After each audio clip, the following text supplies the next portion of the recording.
Sou o carteiro Hermes e falarei tudo o que você precisa para gabaritar as questões sobre os aspectos físicos do Brasil e meio ambiente no Brasil. Se você está se preparando para o concurso dos Correios 2024, essa matéria é importante e costuma aparecer nas provas.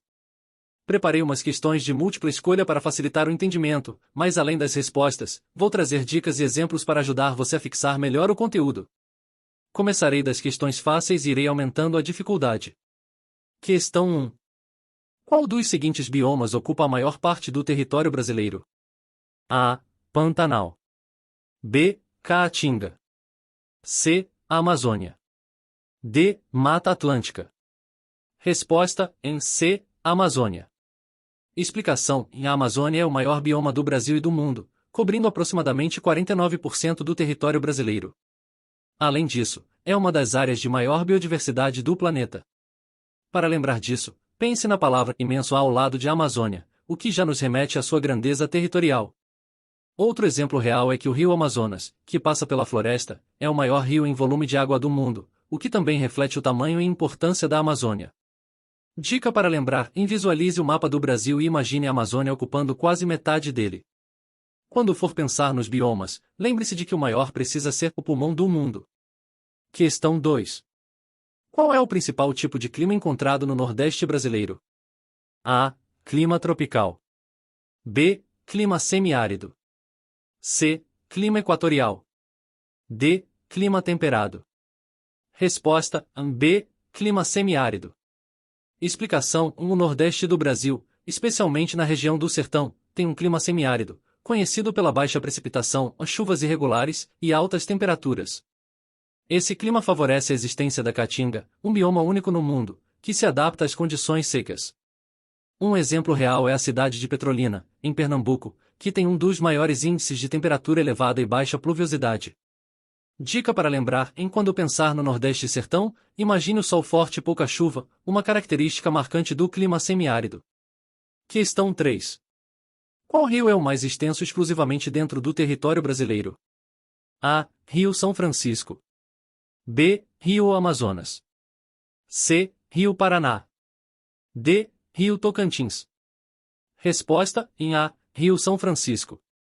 Explicação: o Rio São Francisco é o maior rio que corre apenas dentro do território brasileiro, sendo fundamental para o abastecimento de água e irrigação no sertão nordestino. Ele passa por 5 estados e é conhecido como Velho Chico. Um fato interessante é que suas águas são usadas para irrigação em várias regiões, o que ajuda a agricultura local. Isso demonstra sua importância econômica e social. Dica para lembrar: o Velho Chico é 100% brasileiro. Pense nesse nome carinhoso, e vai ficar mais fácil associar ao Rio São Francisco. Questão 4. Qual das seguintes formas de relevo é mais encontrada na região sul do Brasil? A. Planícies. B. Depressões. C. Planaltos. D. Montanhas. Resposta: em C. Planaltos. Explicação: a região sul do Brasil é caracterizada principalmente pelos planaltos, como o Planalto Meridional. Essa forma de relevo tem grande importância agrícola, com o solo sendo fértil e propício para plantações, especialmente de soja e trigo. Um exemplo real é a Serra Geral, que marca o relevo do sul com formações de planalto. Dica para lembrar: o sul do Brasil tem muitos planaltos, pense em terrenos mais elevados e férteis. O S de sul pode te ajudar a lembrar do S de serra, já que várias serras estão associadas aos planaltos na região. Questão 5. O Brasil é um país de grande diversidade climática. Um dos fatores que mais influencia a variação de clima no território brasileiro é A. A latitude. B. A vegetação. C. A ação antrópica. D. A densidade demográfica. Resposta: em A. A latitude. Explicação: o Brasil é cortado pela linha do Equador, e a latitude é um dos fatores mais determinantes para a variação de clima no país. Quanto mais próximo ao Equador, mais quente o clima, enquanto nas regiões mais ao sul, as temperaturas tendem a ser mais amenas. Por exemplo, cidades como Porto Alegre, que ficam mais ao sul, têm temperaturas mais baixas em comparação a Manaus, que está praticamente na linha do Equador. Esse fenômeno se explica pela incidência solar, que varia conforme a posição em relação ao Equador. Exemplo real: em cidades como Curitiba têm estações do ano mais bem definidas, enquanto cidades no norte, como Belém, apresentam um clima quente durante praticamente o ano inteiro. Dica para lembrar: a latitude é fácil de entender se você visualizar o globo terrestre e a linha do Equador é o meio do planeta. Quanto mais você se afasta dessa linha, mais o clima muda. Questão 6. A respeito dos domínios morfoclimáticos do Brasil, é correto afirmar que o domínio das araucárias é caracterizado por a. Clima equatorial e presença de florestas densas. B. Clima tropical úmido e presença de manguezais. C. Clima subtropical e vegetação de coníferas. D. Clima semiárido e vegetação de caatinga. Resposta: em C. Clima subtropical e vegetação de coníferas. Explicação: o domínio das araucárias abrange partes da região sul do Brasil e é caracterizado pelo clima subtropical e pela presença de vegetação do tipo conífera, como o pinheiro do Paraná. Esse domínio é bastante distinto dos demais, justamente por ser mais frio e ter essa vegetação típica. Para entender melhor, pense nas áreas de serra no sul do Brasil, onde as temperaturas são mais baixas e o pinheiro é uma árvore símbolo.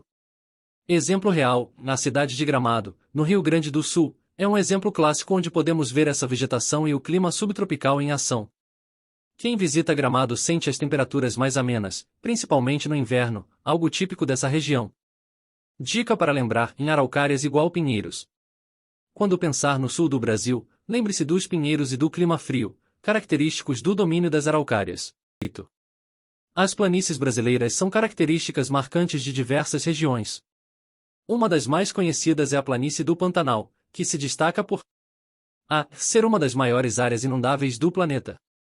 B. Ter solo fértil utilizado amplamente para a agricultura. C. Apresentar vegetação densa e floresta tropical úmida. D. Localizar-se na região nordeste do Brasil. Exposta em A. Ser uma das maiores áreas inundáveis do planeta. Explicação: o Pantanal é conhecido como a maior planície alagável do mundo. Ele se localiza principalmente nos estados do Mato Grosso e Mato Grosso do Sul e tem um papel essencial na biodiversidade, abrigando milhares de espécies de animais e plantas. Questão 9. O Cerrado é um dos biomas mais característicos do Brasil Central. Qual das seguintes características é típica do bioma Cerrado? A. Clima semiárido com alta taxa de salinidade nos solos. B. Vegetação formada por arbustos e árvores retorcidas, adaptadas ao fogo. C. Presença de grandes áreas de floresta densa e úmida. D. Alta altitude, com temperaturas médias anuais inferiores a 15 graus Celsius. Resposta: em B. Vegetação formada por arbustos e árvores retorcidas, adaptadas ao fogo. Explicação: o Cerrado é o segundo maior bioma do Brasil e se destaca por sua vegetação característica, composta por árvores de troncos retorcidos e arbustos adaptados ao fogo. Essas plantas têm cascas grossas, raízes profundas e são bastante resistentes às queimadas naturais que ocorrem na região.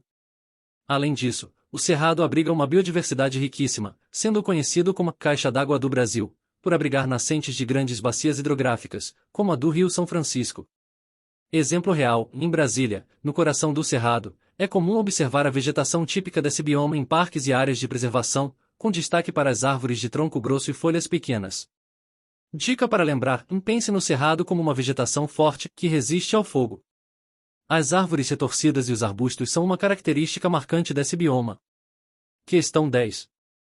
Qual dos seguintes rios brasileiros é considerado de planície, sendo conhecido por sua grande navegabilidade? A. Rio Negro. B. Rio São Francisco. C. Rio Parnaíba. D. Rio Amazonas. Resposta: em D. Rio Amazonas. Explicação: o Rio Amazonas é o maior rio do mundo em volume de água e um dos mais extensos. Ele corre por uma vasta planície, o que o torna altamente navegável por grandes embarcações ao longo de milhares de quilômetros. Sua importância para o Brasil e o mundo é enorme, já que ele drena uma das maiores áreas de floresta tropical do planeta e é uma rota essencial para o transporte de mercadorias e pessoas na região norte. Exemplo real: na cidade de Manaus, no estado do Amazonas, é um grande centro econômico e portuário que se beneficia diretamente da navegabilidade do rio Amazonas. É um dos maiores polos comerciais da região norte. Dica para lembrar: o rio Amazonas é gigante, tanto em volume quanto em extensão. Se você pensar em grandes rios navegáveis no Brasil, o Amazonas sempre estará no topo da lista. Questão 11. A Mata Atlântica, um dos biomas mais ameaçados do Brasil, originalmente ocupava grande parte do litoral brasileiro. Atualmente, uma característica marcante da Mata Atlântica é a baixa pluviosidade e a presença de vegetação rasteira. B. O solo fértil e a vegetação predominantemente de caatinga. C. A biodiversidade rica, apesar da intensa devastação ao longo dos séculos. D. A presença de grandes desertos localizados próximos ao litoral. Resposta em C. A biodiversidade rica, apesar da intensa devastação ao longo dos séculos. Explicação: a Mata Atlântica é um dos biomas mais ricos em biodiversidade no mundo, mas também é um dos mais devastados. Atualmente, restam apenas fragmentos do que um dia foi uma vasta floresta que se estendia ao longo da costa brasileira. Mesmo assim, essa mata ainda abriga espécies endêmicas de plantas e animais, como o mico-leão-dourado e a peroba rosa, que são encontrados apenas nesse bioma. A devastação ocorreu principalmente devido à urbanização e à agricultura. Exemplo real: o Parque Nacional da Tijuca, no Rio de Janeiro, é uma das áreas de Mata Atlântica preservada em meio a uma das maiores cidades do Brasil. Ele é um exemplo de como a floresta ainda resiste, mesmo com a urbanização ao redor. Dica para lembrar: a Mata Atlântica é conhecida por ser desaparecida. Apesar de toda a destruição, ela ainda tem uma biodiversidade muito rica. Pense nela como uma floresta de resistência, cercada por cidades e atividade humana. Questão 12. O clima tropical é encontrado em grande parte do Brasil. Qual das alternativas abaixo é uma característica típica do clima tropical? A. Chuvas bem distribuídas ao longo do ano e temperaturas amenas. B. Estações bem definidas, com inverno rigoroso e verão seco. C. Elevadas temperaturas durante todo o ano e uma estação chuvosa e outra seca. D. Temperaturas baixas no inverno e alta umidade durante o verão. Resposta em C. Elevadas temperaturas durante todo o ano e uma estação chuvosa e outra seca. Explicação: o clima tropical é predominante em várias regiões do Brasil, como o centro-oeste e partes do sudeste. Ele é caracterizado por temperaturas altas o ano inteiro, mas com duas estações bem definidas, uma estação seca e outra chuvosa. Durante a estação seca, as temperaturas continuam altas, mas há pouca ou nenhuma chuva. Na estação chuvosa, as precipitações aumentam significativamente, principalmente no verão. Exemplo real: na cidade de Goiânia, no estado de Goiás, é um exemplo clássico de clima tropical, com verões chuvosos e invernos secos, mas sempre com temperaturas altas. Dica para lembrar: no clima tropical, o calor está sempre presente, e as chuvas chegam na época certa. Para fixar, pense em verão chuvoso, inverno seco como uma regra geral. Incentivo final do carteiro Hermes. Olha, pessoal, estamos avançando bem com essas questões. Agora é só continuar praticando e lembrar de revisar sempre que possível. Não se esqueçam das apostilas com questões comentadas a partir de R$5, o link está na descrição do vídeo. Elas são uma ótima ferramenta para quem quer fixar o conteúdo e chegar na prova com segurança. Vamos em frente, com força e dedicação, que a aprovação está logo ali na esquina.